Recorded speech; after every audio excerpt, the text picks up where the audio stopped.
What's going on, everybody? This is MDENT313, and I'm back at y'all with another one. Listen, it's been rumors and talks that Deion Sanders could potentially go to the Dallas Cowboys, and I want to get my thoughts on it. Right? I got a couple of different thoughts. Right? The first thing. I don't know. Well, let me start with this. I hope Deion Sanders does get the job. When it comes to black head coaches, I don't believe we get the fair opportunities we should get when it comes to the NFL specifically. I think the NBA do a good job of, splitting up the coaching jobs. But at the same time, even though I want Deion Sanders to get the job, and I'm hoping to get the job, and I hope he get the opportunity to prove, that he can coach in the NFL. At the same time, right? I don't know if he would be a good coach, and here's why. We never seen Deion Sanders coach without Shador, and Shador is a phenomenal player. When you have a good quarterback like Shador, I mean, listen, that can help anybody. We just seen what happened with Sam Darnold and the Minnesota Vikings, how with the right coach and the right system, if you got a productive quarterback, it can make all of the difference in the world. We see that with Patrick Mahomes in Kansas City. We seeing that with Jared Goff in Detroit, my Detroit Lions. We're seeing that, we see that with Josh Allen. Man, listen, it make a big difference. In addition to that, Deion Sanders, since he's been at Jackson State, then to Colorado, he's also had Travis Hunter, who has the potential to go down as a Hall of Famer, right? He has that level of talent. I personally was interested in seeing Deion coach Colorado without Shador and without Travis Hunter, because when you got two great playmakers like that, it make a huge difference, right? Now, one of the reasons why I would love for him to coach the Dallas Cowboys is you already have talent on that roster, right? Dak Prescott, he may not be an elite, he may not be in the top 5 for his quarterbacks, but he is a top 10 quarterback in the NFL.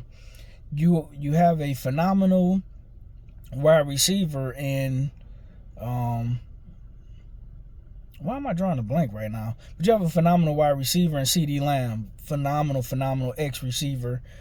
Brandon Cooks, who's a decent number 2 receiver. Still have a lot of speed, a lot of explosiveness. The offensive line is solid. It's not great, but it's not bad. It's decent.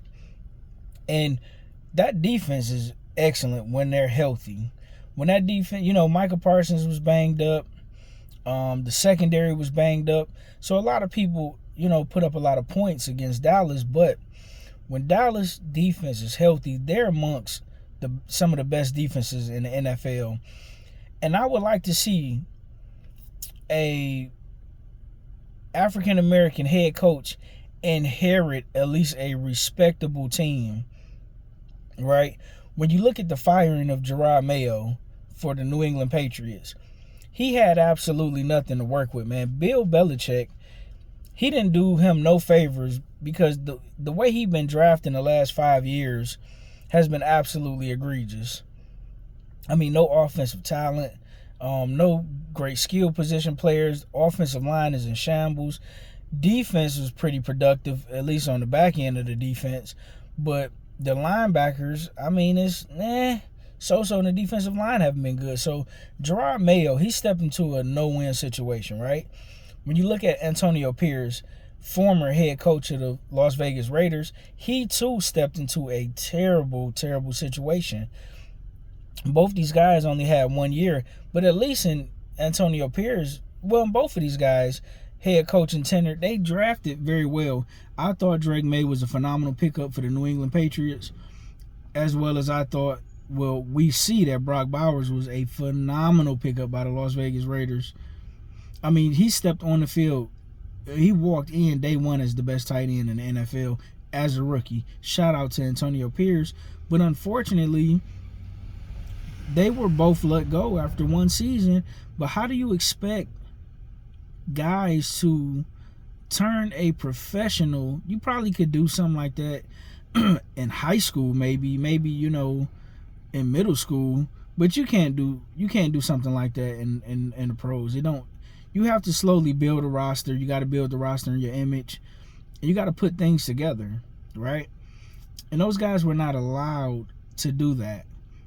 Now, what I would like about the Deion Sanders, a lot of players are going to respect Deion Sanders because of what he's done. Deion Sanders is not only an icon in the game of football because he's the best cornerback to ever play the game, but he's also an icon and a marketing genius outside of the NFL. He walked into the NFL as a brand, as a marketing genius. He knew how to network effectively. He knew how to brand himself. And it appears he's a good coach. He turned the Jackson State program around. Watching Colorado was exciting this year. I would have never watched a Colorado game unless they was playing Michigan. Colorado was exciting, but at the same time, you know, you had Shedeur Sanders, who's box office. You had Travis Hunter, who's absolutely box office. And that team was just fun to watch, man. But like I say, I would have personally liked to have seen Deion coach without, you know, those two particular players. I would have liked to have not only seen him coach without those guys, but I would have also liked to see how he could recruit, right? A big thing about college football is being able to recruit players. And it's probably even hard. It was always hard to do it, but it's even harder now that the NIL is passing out money, and these young guys, and I don't blame them, because if I was in that position, I would absolutely do it too.